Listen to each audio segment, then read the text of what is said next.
Still recording. All right. We're recording on Skype.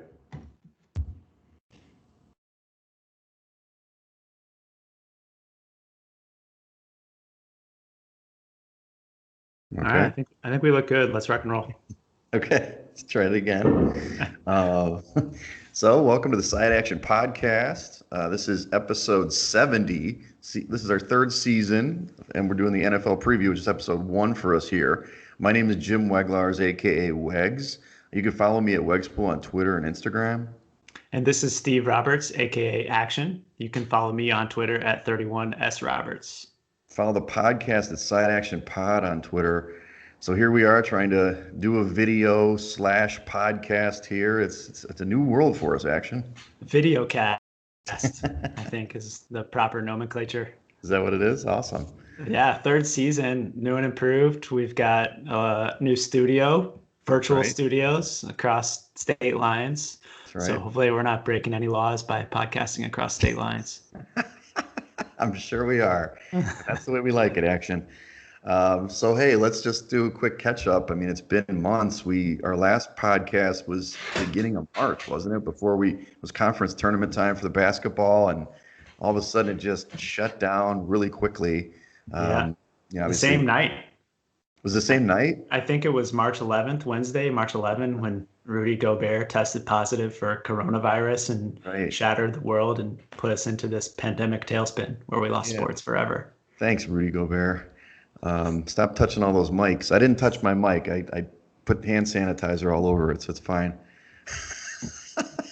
But what have you been up to? I mean, you've had some big changes in your life, man. Yeah, well, working my butt off. So that was good. I think that was a good pandemic activity. And then around June, we started searching for houses here in southeastern Michigan and scored one in the beautiful town of Ferndale. So I just moved in about a week ago and got my new office and podcast studio set up here, and I'm ready to get going. Other than that, I've been trying to get outside and run a little bit. The gyms are still closed here in Michigan, so my muscles are a little weakened, but I think they're going to be open again on Wednesday, so I'm looking forward to that. Oh, that's big. That's huge. Yeah. How about you? Well, I mean, lots of changes. As we've talked about, the COVID stuff was, working from home, which was new for me. Had to get used to this kind of thing all the time, video calls, which is just part of our lives now. As you know, my daughter went to college. She's in Philly. Even though they kind of switched from in-person to virtual within a week of her leaving, we kind of readjusted, and I moved her out there just over 2 weeks ago. So technically an empty nester here, just kind of filling my time with work and playing volleyball. Be doing that later today. And then, as you know, I do other things, fantasy football and stuff. So keep myself busy. But unlike you, I've never been a gym guy anyway, but just playing sports keeps me in shape. So this is probably the best shape I'll get in all year. And then I'll slowly put on the winter pounds. But that's how it works. So I have not been gambling. I know you have been. I've been doing nothing. I've been doing some blog posts, at wegspool.com just for, talking about COVID, talking about some past experiences. I did do a dating post recently, but that was after like 18 months of a layoff. But you've been doing some gambling though, huh? A little bit, yeah. So the Wegs bankroll has remained untouched since March 11. Is that true? Yeah, the rich bankroll. I actually took the money out of Bet Online, so I got to reload. But that's right. More on that later. I set up an account at Rivers actually. Just did that yesterday. Nice, good for you. Yeah, I've been dabbling a little bit when sports restarted back in, I can't even remember now, it must have been like May when the German Bundesliga kicked off. Did a little bit of soccer, did a little bit of KBO, South Korean baseball, which turned out okay. But I've kind of shifted my focus away from that recently. Gotten into a little bit of golf once the golf tournaments started back up. Did well in the PGA, but the past couple of tournaments have really kind of faded a little bit my interest level. So I don't really get involved in the PGA championship stuff. This past weekend, I think a couple of the golfers started with like a handicap stroke advantage, which was really strange for me. It's weird. I don't like that they do that either, but it's just because it's a huge purse at the end. They make tons of money. So Mhm. But yeah, so just for our new listeners, we're going to get so many new listeners if we put this up on video. We've That's done right. this. This is our third season. We started off 2 years ago before the NFL and college football seasons. And we kind of just started this as an escapade where we're talking about sports gambling because it's becoming legalized throughout the country. We're taking it one season at a time. Action's a more seasoned gambler than I am. I've learned a lot over the last 2 years, trying to increase that massive bankroll Action was talking about. And we do a lot of analytics to try to figure out what we can do, to make you guys better bettors too. We also just talk about how gambling's changed across the country and so on. And one of the big things we do, this is the second year we're going to do it. We're going to go to Vegas this weekend on Friday, and we're going to enter in the Circa Million contest for the second year in a row. Didn't do great. We'll talk a little more about the contest at the end of the pod here, but pretty excited about that trip, even though it'll be kind of weird to go to Vegas with masks on and everything. But Mhm. but essentially, we can win $1 million, which we are going to win this year. Action. That's what we're That's doing. right. 3 million this year, Wags. I What's don't know if you three? heard Derek J. Stevens, Detroit's own, Yes. posted that he is going to guarantee $3 million for the purse in the Circa Million 2 this season. Correct. And it was kind of untimely for him because it was right before the pandemic. And Oh, now, understandably, the numbers are a little bit low. So as of this current morning, there's a huge overlay for this mhm. contest, which means that there's going to be more money guaranteed than there is entrance into the contest, which kind of increases the odds of the payout for us when we win. When we win. Well, the big thing is one of the reasons for that is you have to go in person to register, and we Mm-hmm. are lucky enough to have our number one proxy in America. That's DJ Ward, my brother-in-law, who can help us on that front. We'll be seeing him next weekend.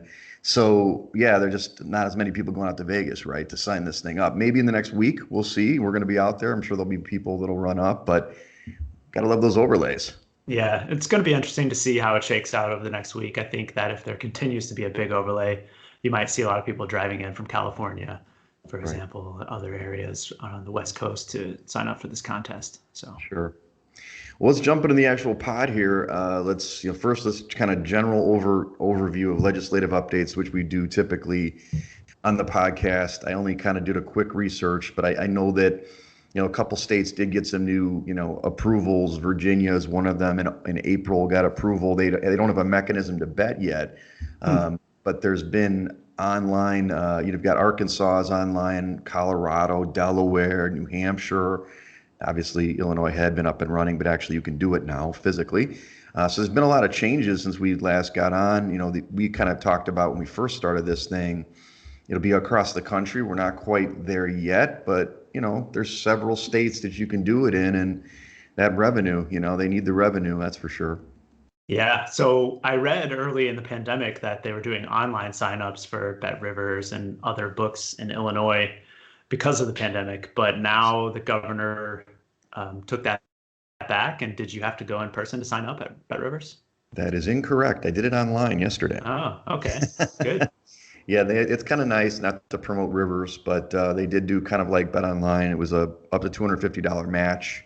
I just did $100, but they did get match my money, so I got $200 in the bank over there to be able to bet. And it's interesting. They didn't have any futures bets. It was all week one. Actually, they've done lines all the way through week 17 already. Kind of Wow. interesting. I was going to ask you about that. That's not typical from what I've seen. So in lieu of futures, they have you can make spread bets for all through week 17, which is bizarre. But they have all the different teams. I'm not sure where they're getting their lines from. I was kind of trying to compare the lines. They're very similar to Bet Online. They're not. We kind of talked about this. There's a lot of regionalism in these Mhm. casinos sometimes. I think maybe it's just the vig.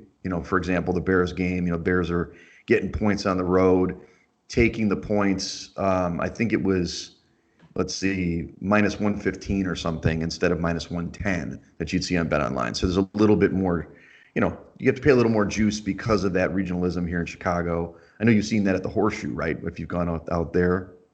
Yeah, a little bit. I think the Horseshoe is being run by William Hill now Okay. because they're tied in through Caesars, but not unsurprising being in Illinois that you have to pay higher taxes. So Right.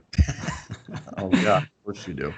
Don't no, even I get me mean started. That's definitely something that you need to be aware of for some of these new books that are coming online. I think Canby is the big operator who kind of supplies the lines for a lot of these sports books, including DraftKings and FanDuel as well. Right. So you'll probably see some similar numbers across the board. Now, in your home I, state, Michigan, they have both in-person and online betting. Online has not kicked off yet. I know that a couple of the sports books have reopened once the governor gave the okay for the casinos downtown to open. I saw online that BetMGM had their book open downtown, as well as there's a sports book at Motor City Casino. Okay. However, the online wagering system has not been up and running yet. I read it's supposed to be by the end of September, but I Okay. haven't seen any updates recently. So I'll have to keep the listeners posted on that. We'll see. A friend of mine, again, not didn't do enough research, America, I'm sorry, but that locally, that one of the things Illinois did was to try to ice out DraftKings and FanDuel from just rolling right in. But Mhm. I've heard from a friend that FanDuel is, well, maybe it was DraftKings, is basically partnering with one of the local casinos to offer the online portion of the book. So you may see that in some of the places that we look at.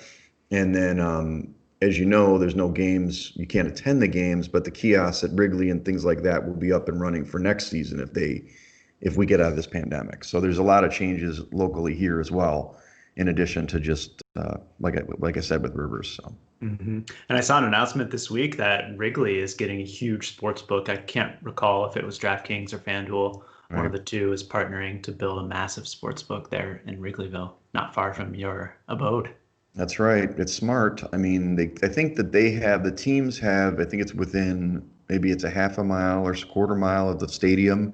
They have like exclusive right to control that process or something. So Mhm. I'm sure that the Ricketts have their hand in that. They basically kind of bought out a lot of land over there. So I can see that them putting in, instead of one of those bars, putting a big sports book, which will be fun. I mean, when you roll back into town, we'll hit that. Yeah, no doubt about it. Well, let's talk about the NFL. We're gonna do this is really going to be an NFL centric episode, almost all NFL preview. But let's talk generally about how I don't know basically the landscape of the NFL with COVID this year is a lot of different changes. I just put down some topics to talk about. One of the things was the home field advantage, just kind of popped into my head. Some stadiums like Kansas City, I guess, are allowing fans to come to games, but up to maybe 25%. So maybe they'll have Mhm. 20,000 people. I don't know what the spacing will be versus 80. And then other ones are not going to have any. Maybe they'll pump in some music. How do you think that's going to affect, handicapping? And normally we look at like a 3-point spread difference for a home team. Do you think that's going to change what the book does? Well, this has been a topic on many of sports gambling shows and media coverage over the last couple of weeks, and you hear all kinds of differing viewpoints on it. I personally don't think it's going to be that much of a factor for a large majority of NFL teams. There are a handful that year in and year out have a huge advantage based on their crowd. And I think New Orleans, Minnesota, Seattle, and Right. Kansas City really kind of come to mind on that front. So I think that those couple of handful of teams might see a small impact from a lesser or no crowd in the stadium. But across the board, I don't think it's something that's going to be a major impact in terms of the point spread. You probably do want to back off your perceived home field advantage a little bit, but there's plenty of other factors that you'll need to consider too in terms of travel and some of these players' normal routines might be interrupted because of the pandemic more so than anything having to do with fans in the stands. Right, for sure.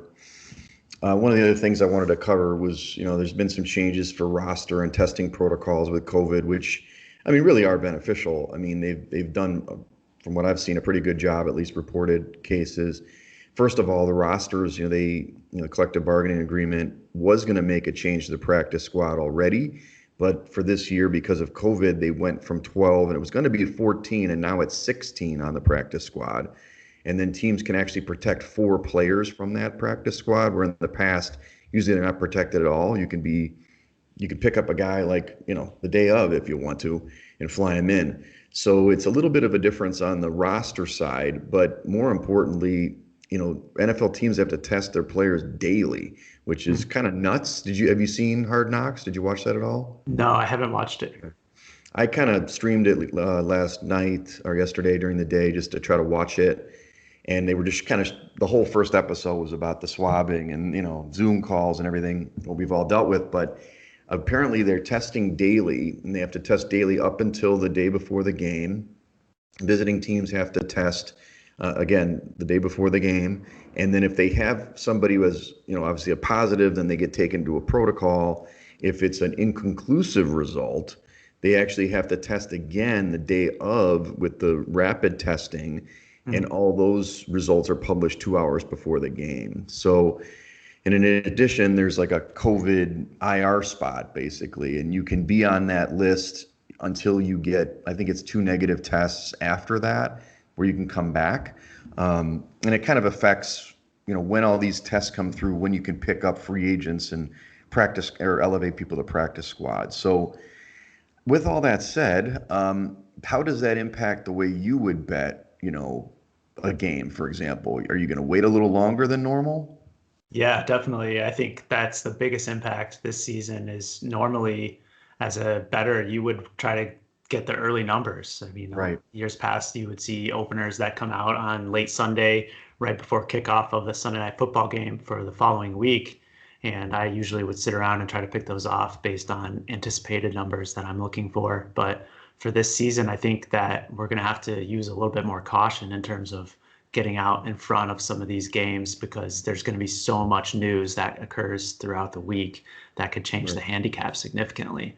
So I do think that we'll probably want to sit around and wait a little bit and try to pick off numbers later in the week as it gets closer to game time. Right. Especially when looking at the contest too. I know last year we stayed away from Thursday night games. I think Right. that's a near certainty this season just because of the news cycle.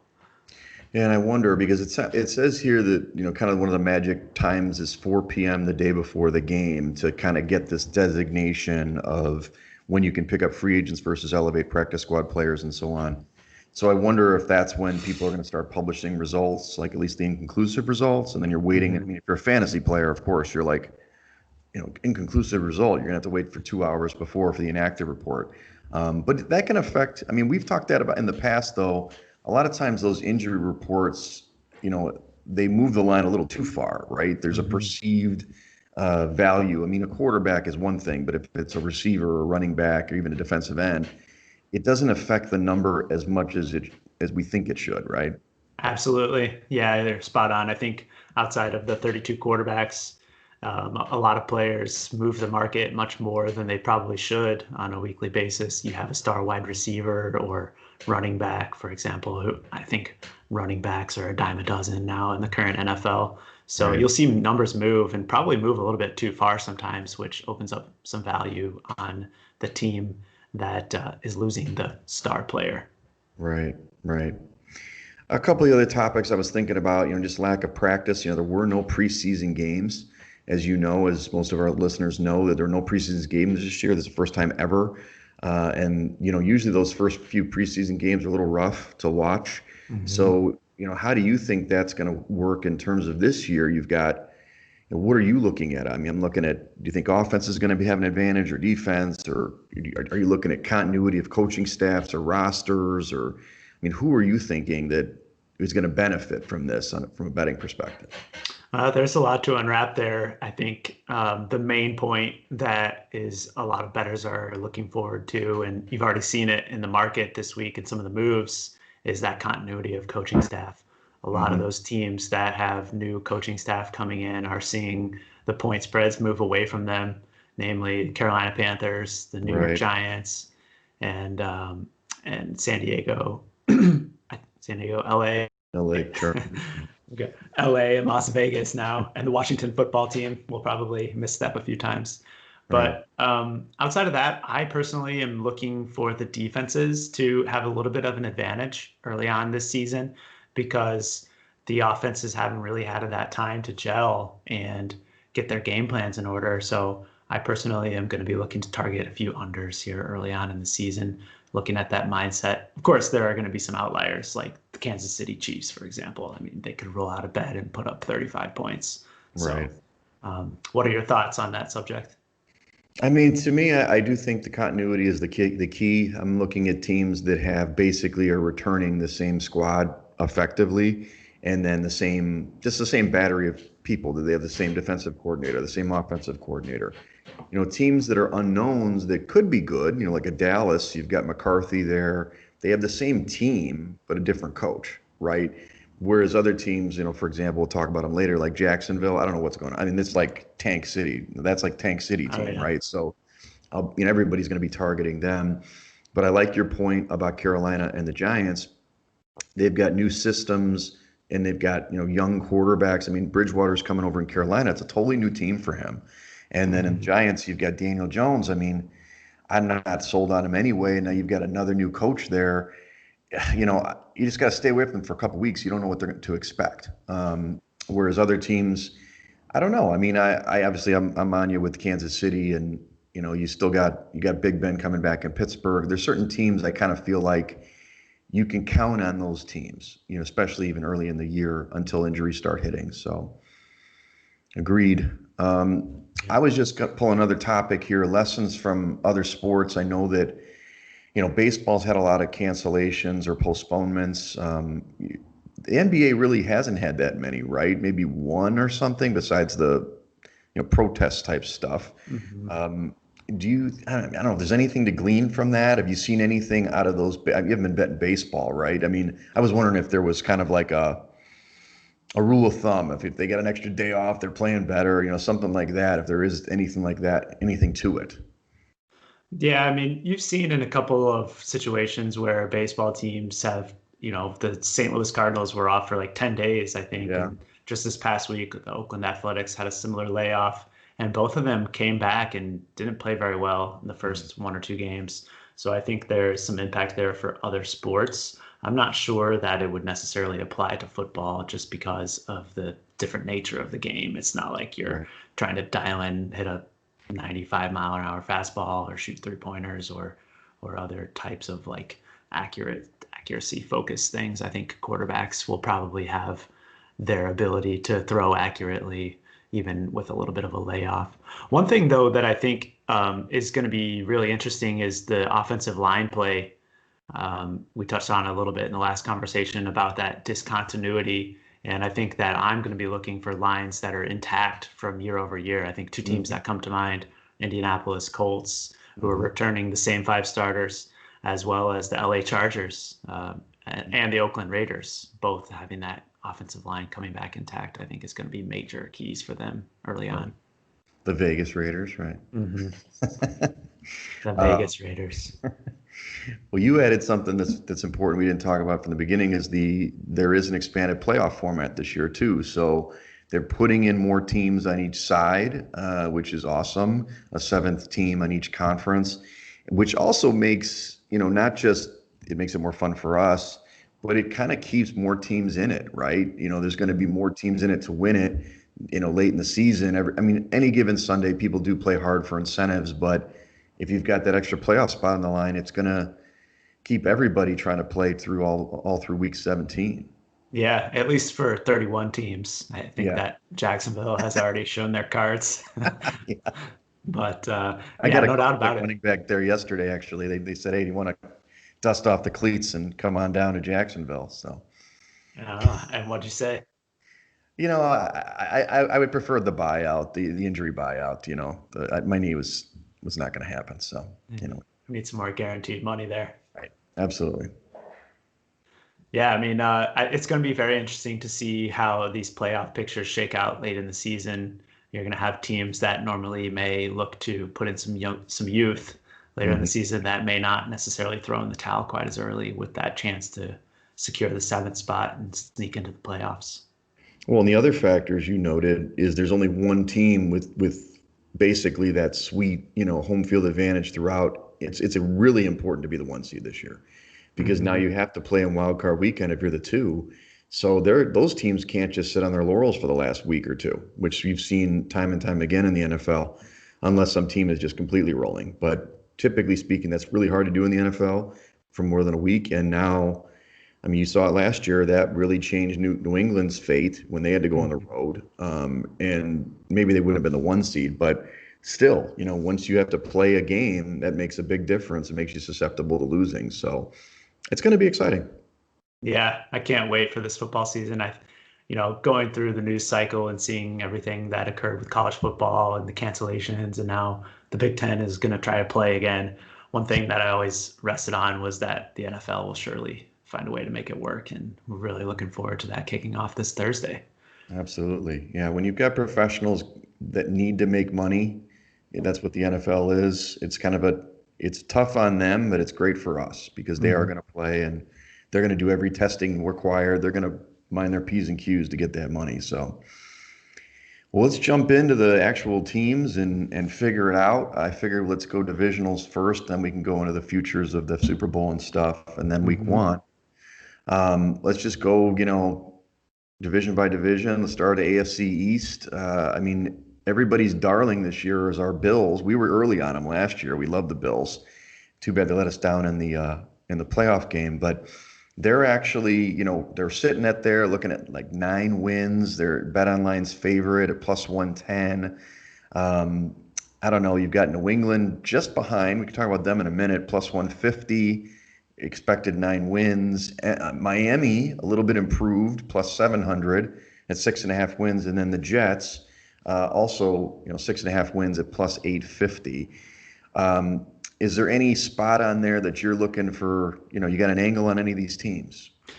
I don't really have a play at the top of this division. I think that Buffalo is certainly a deserving favorite, but you've Sure. seen the last couple of weeks that New England is really catching some steam in the market.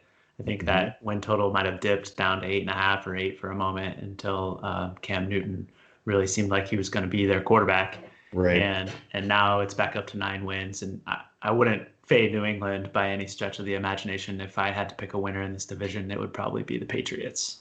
I know, me too. I do basically I go game by game for the entire season. Did it last weekend. I was not gonna do it. I'm like, I got to do it, and still had New England coming out on top. And I love Buffalo. I think Sean McDermott's an awesome coach.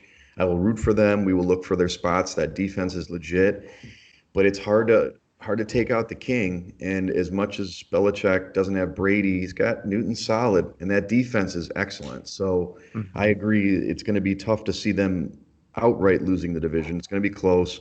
My only angle is I'm an anti-Jets guy. I'm not saying that they are garbage like Jacksonville, but 6.5 seems high to me. I've projected them to win 4 games. So minus 140 is a little bit of a steep price for the under there, but that's where I would target. You've listed that you've got Miami over 6, and I like that too. I think they're going to be much improved.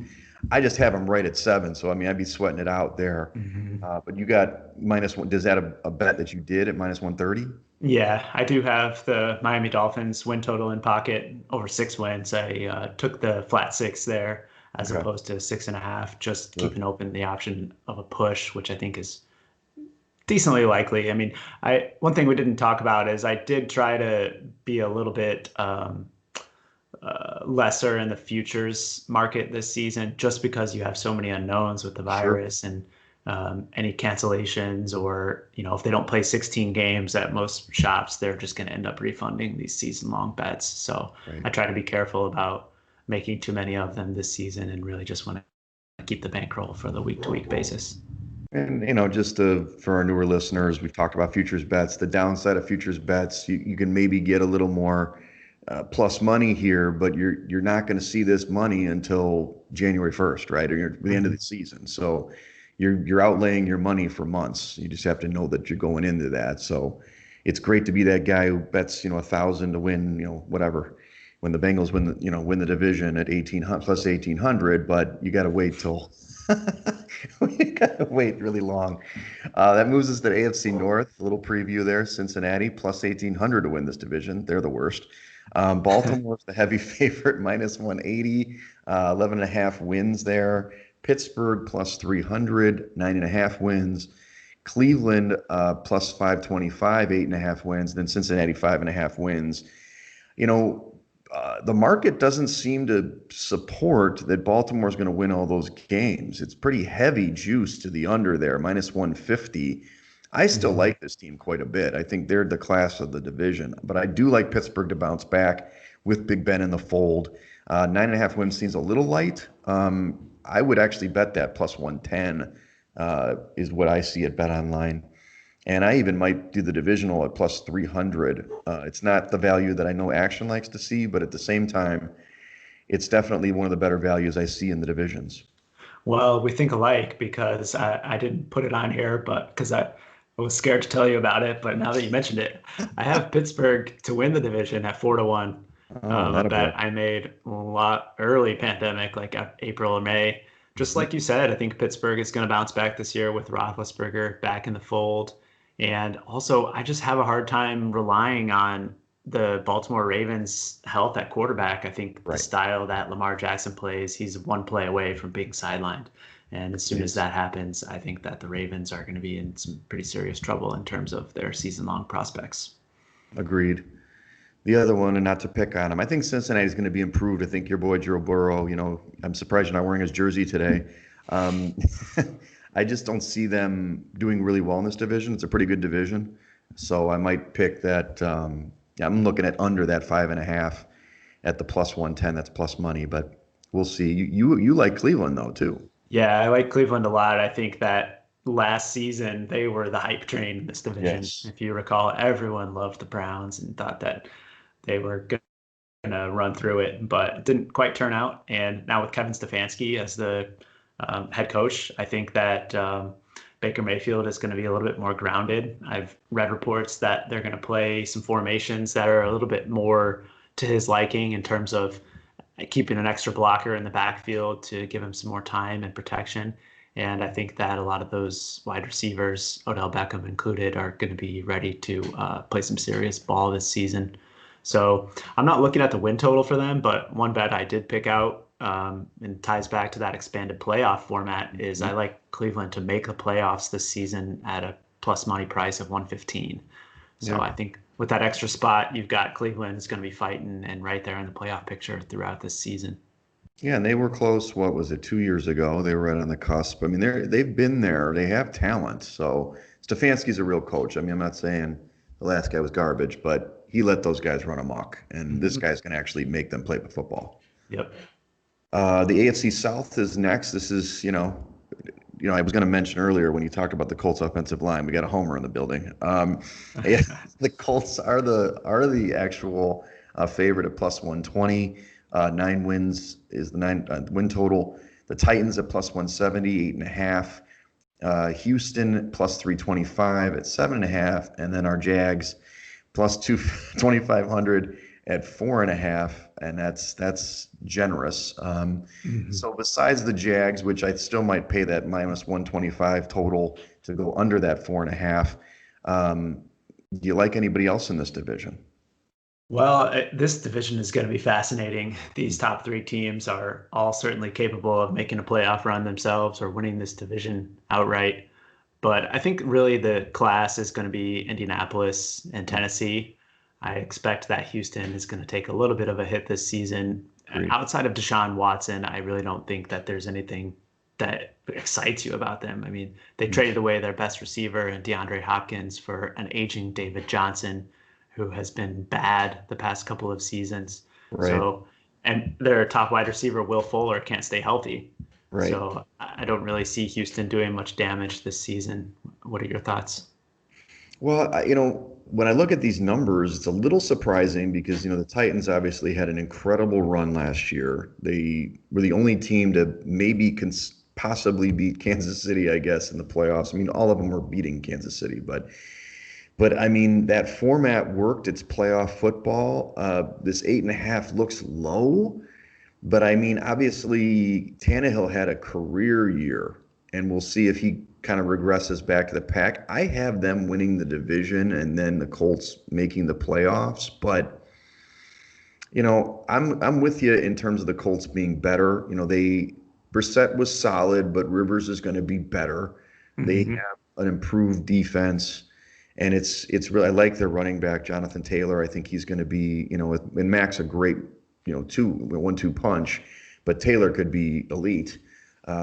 So I think those are the two teams to watch here. And I do think everybody's just going to get an easy win over Jacksonville, so it sets them up for Two. playoffs. Yeah, 2 wins, right? Um, 2 wins over Jacksonville, so you're already kind of ahead of the pack in the AFC, which isn't as strong in my opinion as the NFC. So I think you probably will get two teams out of this in the playoffs. Yeah, I really do like Philip Rivers too. I think you hear a lot in the media the narrative about how he's old and washed up and he doesn't have the arm strength. But I mean, reality is that line last season in front of him was just terrible. And Yes. I think that contributed to a lot of the Chargers' demise last season. And Hmm. now him moving across the country to Indianapolis behind this line, I think you're going to see a pretty awesome season out of Philip Rivers. Yeah, he's going to have a good season. It's indoors too. He's just can Mhm. chuck it every time. The last division is the AFC West. I think this is also an Oh, intriguing division. Oh, so go ahead. but before we move on, I wanted Yeah. to add, I know you like the Jags under as Yep. well. I found an alternate total of 4 wins that gets you plus 130 on the return. So I've got that number in pocket. I think that the Jags, what they traded away Leonard Fournette, or released Leonard Fournette Least. this week, Yeah. Hmm. show their intent. And also Doug Marrone is just a dead man walking. I don't think he's going to return next season. So they really have no incentive to win. Yeah, they're trying to lose purposely for Trevor Lawrence. We know that. Mhm. Mhm. So, AFC West. So this is like I said, pretty intriguing division. You've got Kansas City at the top, a heavy favorite, minus 450, 11 and a half wins expected.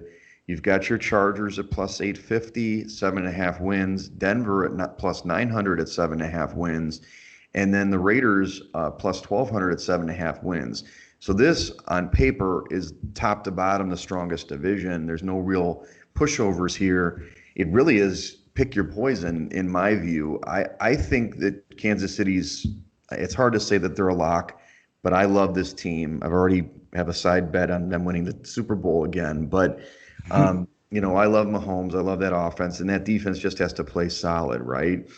But the Chargers, I'm actually a little bit more down on the Chargers and higher on Denver. I'm not sure how you think about that.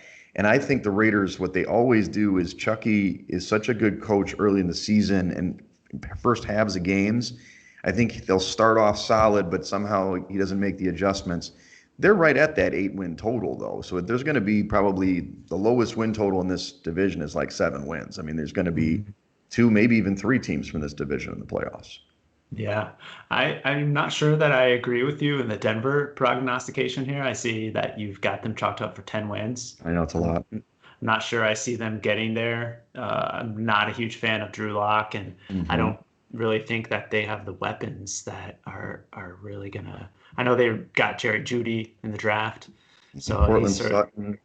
Yeah. certainly going to be some good additions there, but I'm not a big fan of Melvin Gordon in the backfield, and I think that the offensive line is going to be a little bit of a question mark for them. So I'm not sure I like Denver, but I do think that the Chargers are going to be a little bit better this season. You've Hmm. got a steady quarterback coming in there in Tyrod Taylor. yes, Taylor, thank you, who's Hmm. going to be sitting in there for Justin Herbert. Yep. And I think that the Raiders are also going to be a tough out this season. John Gruden has proven that he can call offensive football, and they certainly have some exciting playmakers as well. They just need to get Derek Carr to push the ball down the field a little bit, and I think you could see a lot of points out of that team. Well, they have Henry Ruggs the third. I don't know if he can hit him because he's so fast. Can he throw the ball 65 yards in the air? Because that guy can run. I hear what you're saying. I think Denver has a lot of weapons. I think that maybe the offensive line, maybe you're correct. Maybe they're not as good. That defense is really good, and I think Fangio in year two will show that they're going to be right up there. They're going to be definitely top 10, if not top 7 in the league. And you got to go to Mile High. Especially early in the season, guys aren't going to be ready to be playing up there. Hmm. So if they've got a few home games, it's going to be tough. You're right. Drew Lock is not the greatest, but he's got a crap load of weapons, man. So nobody's going to beat Kansas City, but I mean, it's going to Yeah. be a really fun division to watch, kind of old school where all the teams are good. And again, I think the Raiders have an advantage, not just with the new stadium. Playing in Vegas has got to be interesting. It's going to be hot. You know what I mean? Like that's going to be a home field advantage that is something you can't factor in anywhere else. Yeah. Um, we'll check it out. Yeah. One thing that I was interested in is the Vegas flu in a normal season, when Vegas is normal Vegas, you might Yeah, see these players fly in and go out a little bit on Thursday, Friday, Saturday before the game. But with this current season, I'm not sure it's going to be that much of a factor, at least early on. that's true. I mean, they have to they got to stay in, get tested, make Right. sure they're not going to be testing positive. Yeah, who knows? Who knows? After those two Cleveland Indians pitchers went out in Chicago and then promptly got shipped off the team, I don't see too many NFL players having the same fate. No, not guaranteed money in the NFL. So yeah. Well, let's move over to the NFC now. We can talk about the, playoffs and, conference in a minute. So the NFC East is the top. You've got Dallas. They're the favorite right now at minus 135, 9.5 wins. Philly at plus 160 at 9.5 wins. The Giants at plus 1,000 at 6.5, and Washington plus 1,400 at 5.5.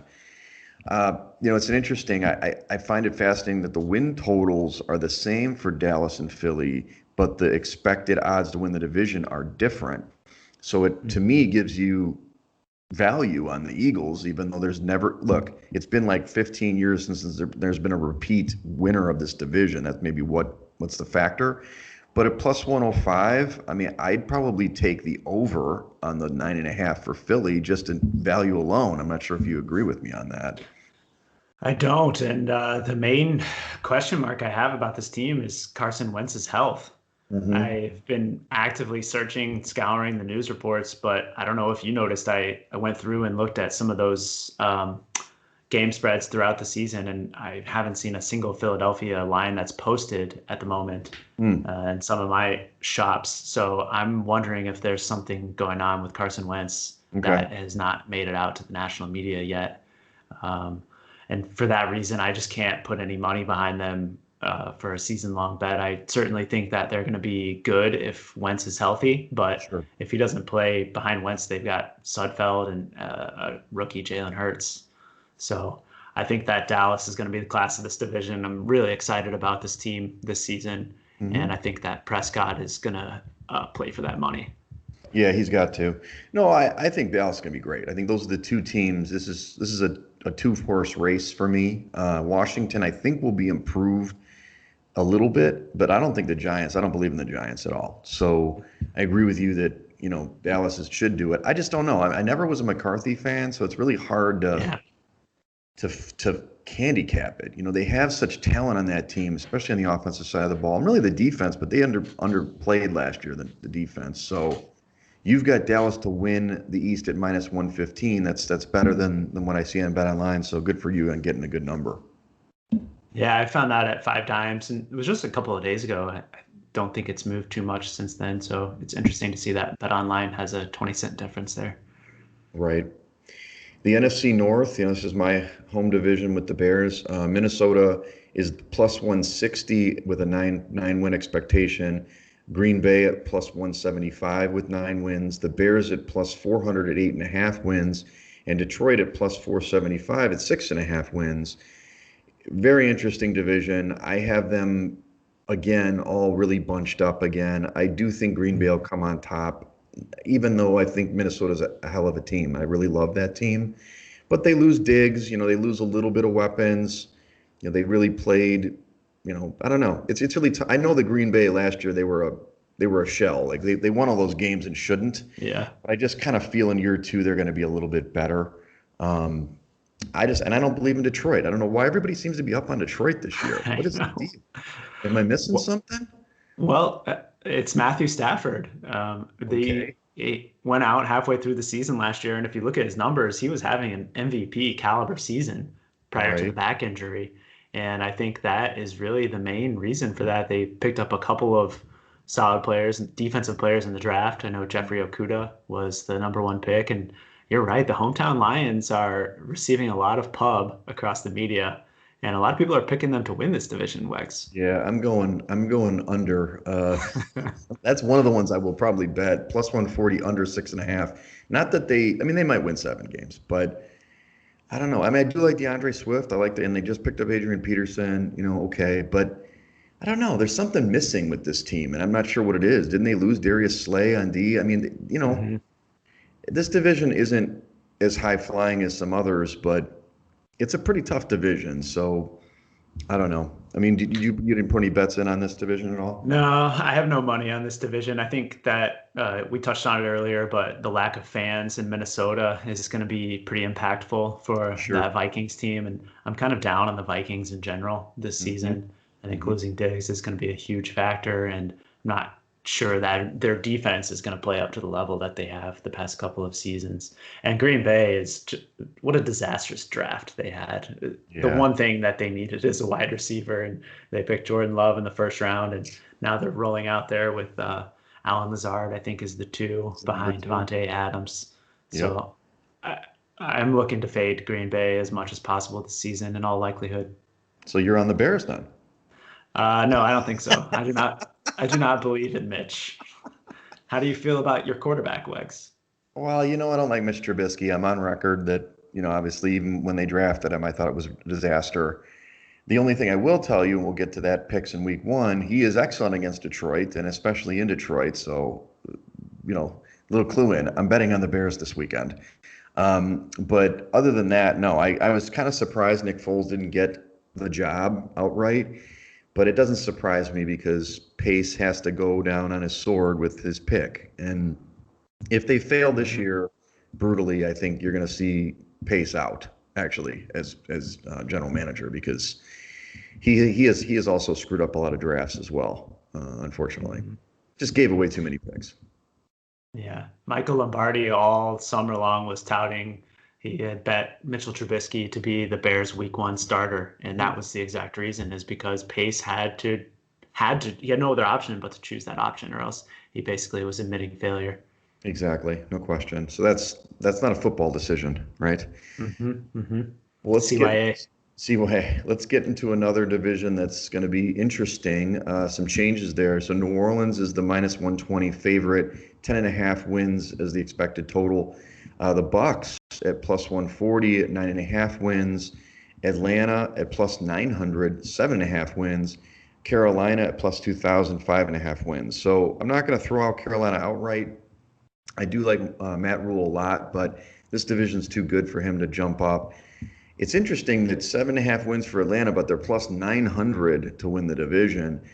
I do see the Saints winning the division, but I don't believe in the Bucks. Is that wrong to feel that way? They kind of feel like the Browns hype train from Yeah, last I'm right there with you, lockstep. I think that Tampa Bay is getting a lot of love this offseason and not really any reason behind it. I think that Tom Brady and Bruce Arians are not a very good fit together. year. Bruce loves pumping the ball down the field, and Brady just doesn't play that kind of football. Yeah. And they brought in Rob Gronkowski, who I have no predictions that he's going to have a good season or even play a full season for that Mhm. matter.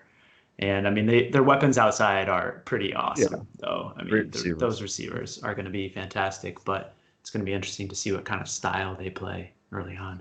Yeah, it's going to be fascinating. They play New Orleans in week one, correct? Yes, yes, So they we'll do. see, that'll be a nice, measuring stick, although it's early in the season.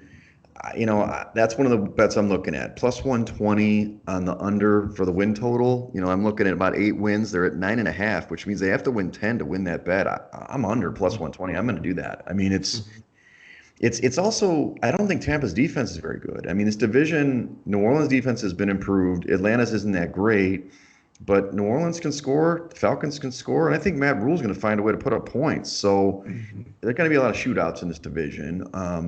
I don't know. It's going to be an interesting division to watch. I'm going to stay away from the division total, like I'm a division winner, but I think I'm going to hit Tampa on the under there. I like it. Yeah, I mean, we didn't really talk about New Orleans. I think the biggest offseason signing for that team is ironically Jameis Winston. Hmm. And not because they need him to play quarterback, but what they need is to protect Taysom Hill because that man Yes. is the gadget player that keeps this offense going. I think you're going to see a lot of Taysom Hill in the gadget packages this year, and having that backup quarterback behind Drew Brees is going to be huge for them.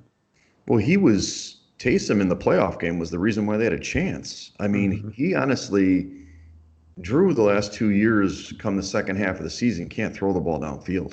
He can only throw the ball like 50, maybe 25 yards, it seems. He can't get Hmm. that deep ball. They did add Emmanuel Sanders. He's an excellent receiver.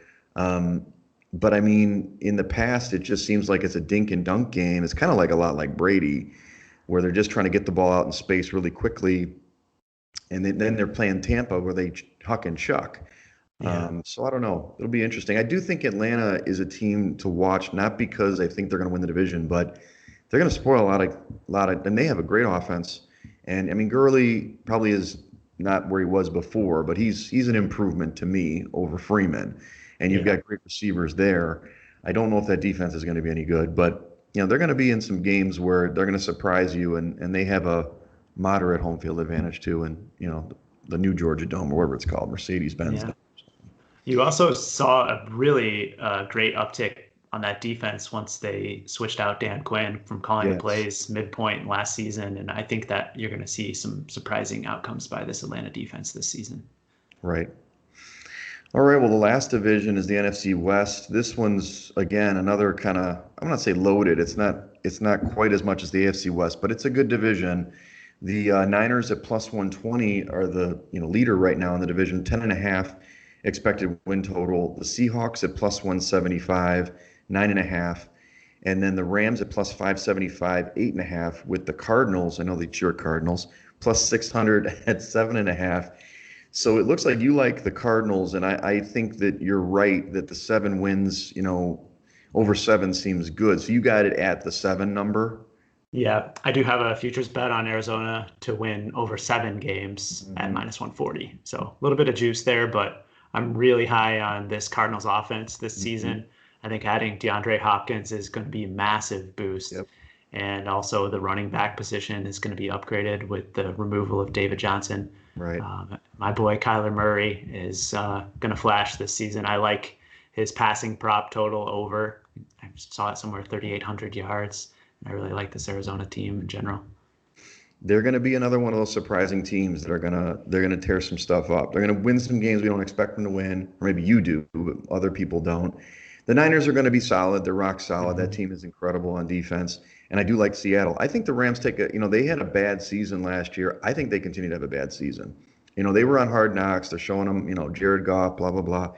The problem is this team's only paying 3 players right now. They've got 3 guys Yeah. making a shit ton of money, and they can't really fill out the roster like they used to.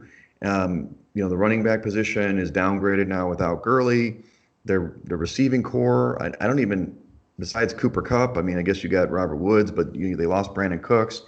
They're not the team that they were 2 years ago that went to the Super Bowl. So I like under, although it's a pretty stiff price, minus 140. I like under that 8.5 for them if I found a better price. Maybe look at, I don't think it's at Rivers. Um, but I agreed. I think Arizona's a team on the rise. They're probably going to finish at least third in the division. And then you've got San Francisco and the Seahawks are just rock star. The one thing I've heard statistically, which I don't know if you put any credence to, is the Seahawks have to travel. They have the longest travel Mm. of any other team throughout the league. Do you put some stock in that might downgrade their win total a little bit? I don't think so. I think that you've heard that mantra the last couple seasons. I think it was the Raiders last year, and Mhm. they actually played well on that long road trip. So I, I wouldn't. I think these professionals are used to travel, and I don't think it has any effect on the season-long prospects. The one thing that interests me is Seattle historically has just been so boneheaded in terms of running first play or first down runs. Right. And you hear that over and over again. Do you think that Pete Carroll and their offensive coordinator will let Russell Wilson sling a little this year? I've heard that that's the plan, but I don't know if this is all fantasy related. They said that they're going to try to unleash Russell, and Russell's one of the best.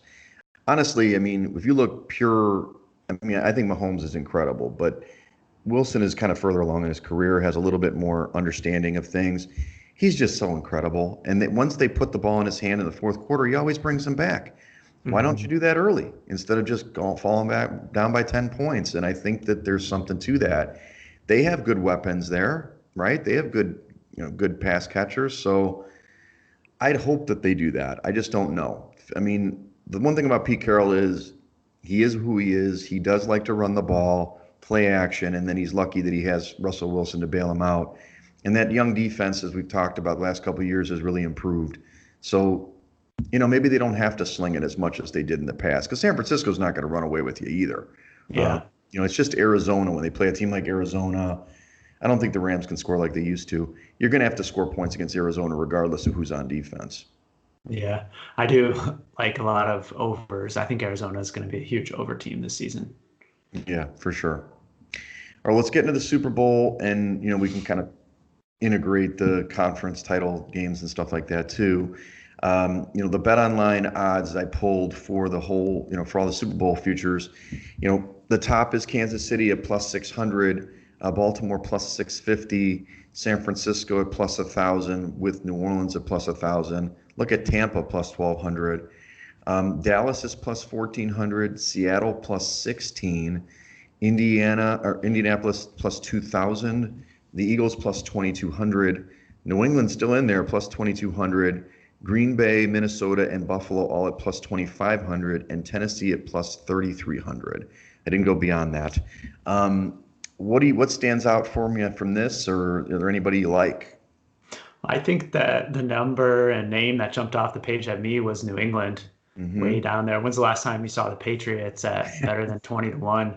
And I think that a lot of people are expecting them to take a hit with the loss of Tom Brady. And I just Yep. don't really see the move from Brady to Cam Newton as much of a downgrade at all. Sure, And sure. I mean, the key on that team is Coach Bill Belichick. And I think he's going to have that team ready. I think you get some pretty good value there.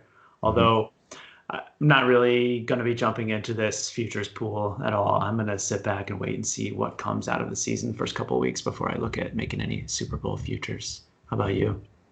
Well, the teams that stood out to me, first are the two NFC East teams, Dallas at plus 1,400 and Philly at plus 2,200. Those two teams to me are going to be in the playoffs. I mean, obviously pending Wentz's health. And for me, they're going to host playoff games. It's almost like they have an easy path to the second weekend. Hmm. And so it's just a simple value play there. I don't really I actually have Dallas in the Super Bowl this year. I know that you had him in there last year, I think. I think that McCarthy, whatever, I don't love the guy, but that talent is hard to deny. And you just kind of figure that San Francisco, logically will have that hangover, that Super Bowl hangover. It happens almost every year to the runner-up. New Orleans has always, they've been close, close, close, but I think they missed their window, you know? Hmm. So now it boils down to who do I like? I mean, I do love Russell Wilson in Seattle, but they've got San Francisco in front of them. So one of those two teams feels really solid, at least on the NFC side, to pick them as a future, to get out of the NFC. And it might be, worthwhile at plus 1,400 or plus 2,200 to bet them for Super Bowl. I don't think anybody's beaten Kansas City, but still. And then the other team was just Tennessee. I mean, they went to the AFC title game. I know it's a specific formula, but plus 3,300, I mean, why are they under Buffalo? Why are Yeah. they under even New England for that matter? I know they got to get through Indy, but they're a team that can win in Wild Card Weekend and they can go on the road. They don't care. It's the same style. So that's a value pick that honestly, if you got to the point where you got to the AFC Championship game and had a futures ticket on them, maybe you could kind of prop swap it or something like that. It was such a valuable thing last year. So those are the Yeah. teams I was looking at. I think you're onto something there looking at the NFC side of the board here. When you look at the top two teams that are head and shoulders above everyone else in terms of power ratings, it's Kansas Mhm. City and Baltimore. So Mhm. I think that you're wise to kind of target the other side of the bracket here if you're throwing a dart at a futures play, Right. or better than a dart. And yeah, for the record, I do have Kansas City beating Dallas in the Super Bowl, but still, I mean, I would get to that point, would greatly hedge that bet if I got to that point.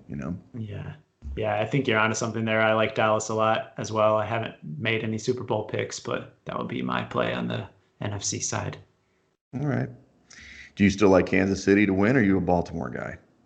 You know, Baltimore is going to be really good this season, Yeah. and I think that I probably have them up a little bit higher than Kansas City right off the bat. But of course, that always hinges on the health of Lamar Jackson. So I do think that everyone healthy, I would probably pick Baltimore over Kansas City on that side. And I regress. I'm sorry, America, because this is our first podcast in a while. Let's see. I don't have the Steelers though on this list. I should have had them up there. I wonder because that's another team like we talked about. They could be a total dark horse. And Baltimore, like you said, if you have injuries to Lamar Jackson, I mean, they're going to walk away. Maybe not walk away, but they should win the AFC North. And then, let me just see. Let me pull it up here. Yes, we are on live recording. The problem is that BetOnline has all these crazy, like, most likely not to win, most overall wins. They change their futures board. They put the Super Bowl at the bottom now. So blah blah. There we go. Almost there. Sorry, America. It's the NFC. Jesus, it's like at the bottom. All right, so Pittsburgh is God, they're plus 2,500. I missed them in there. So plus 2,500. So I mean that's a solid bet too. Just as an alt. I don't know, to me anyway. Yeah, Pittsburgh certainly capable of making a deep run. All right, well, let's go over the week 1 matchups and then make our picks. It is a long episode, America, so we'll thank you for bearing with us. We won't go over every line necessarily. Let's talk about the ones that stick out. What I listed on our outline here is both the opening number and the current. There's quite a bit of movement in some of these, and maybe that helps you. One of the ones I am talking about, I know you're going to probably stick with your local team, the Lions, but I do like the Bears. They were an opening favorite, and now they're getting 3 points. I know it's on the road. The total's 44. I still think the Bears are better than the Lions. I know it might be Homerism, but I think that defense is still super legit, and Mitch usually plays well against Detroit. So I'm a little surprised that this line moved this far. Yeah, what do you think the reason is for the move? I mean, does that scare you at all? The only thing that I can think about is your point about Stafford. Everybody's talking up Stafford again, and I guess that's true that he was having MVP. He was just kind of ball control. I don't really know. I don't think Matt Patricia's a very good coach, to be honest with you. His defense sucked last year, and he's supposed to be a defensive genius. So there's a lot of hype train on Detroit, and of course they should win a home opener. And I wish it was 3.5, certainly. And we don't know what the circle line will be, right? Because circle lines aren't out, right? Or you have to enter the contest to know them. Is that how it is? They'll come out on Thursday. I believe they're sticking to the same release timing in terms of Thursday morning. Sure. I can't really explain the live movement, but 4 points is a huge move. And to me, I think the Bears are the better team. So I know that's a homer pick and we can go away from it in the contest, but that seems to be an error in the market. Yeah, well, I mean, 3 points is certainly a key number and something that we could look at when the lines come out later this week. Right. Another one is, and again, this may be contrary to what we were saying about New England being so good. They're 6-point favorites at home against Miami. We know what Miami did at the end of the season last year. And, Brian Flores is a disciple of Belichick, and he actually got his team turned around. I like Miami to be better this year. 6 points seems like a big number, especially with a 43-point total. What do you think about that, getting the underdog in that game? I definitely like the Dolphins this season, and Fitzmagic has named the starter. Do you think that he's going to have that magic in his arm in week 1, traveling to New England?